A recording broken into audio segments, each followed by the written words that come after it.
This is, I think, the most controversial bootleg in techno history. Back in 1999, a white label would flood European record stores and became a massive hit. It was played from London to Berlin to Ibiza, and because it was a white label, nobody had any idea who was the producer or the label behind it. The only identifying factor on the white label was a little etching on the inside of the run-out groove that said the word Jaguar.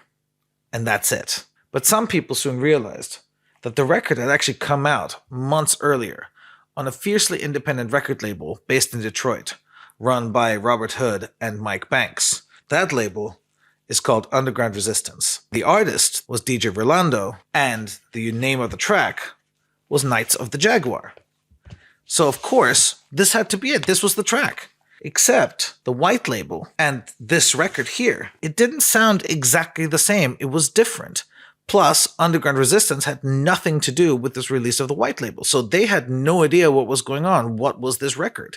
And then it turns out that this white label was actually a bootleg pressed by a major record label.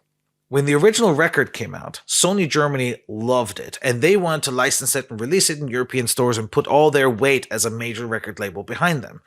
But Underground Resistance, being the fiercely independent label that they are, hate major record labels and they hate major record stores. In fact, on their artwork, they write, "Please do not purchase this record from any super large commercial chain store."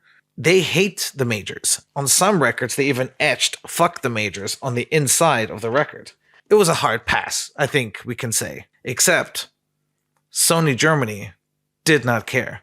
They wanted the track, and because they didn't have access to the masters, they hired a producer to basically create as close a version as possible to the original track so they can press it on their own white label and release it as a bootleg. But of course, Underground Resistance didn't give them permission and didn't see any of the money from it and decided to push back. They rallied all of their fans, a lot of independent DJs, magazines started writing about this and started naming and shaming Sony Germany for doing this. Almost all record stores ended up pulling the white label and Sony Germany ended up backing off. But here's the controversial part.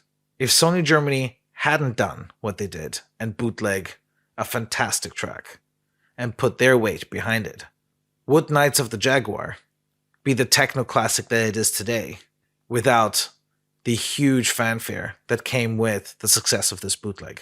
Honestly, I don't know. But let me know what you think. Give the video a like, follow my channels, and let's give Knights of the Jaguar, the proper version, a listen.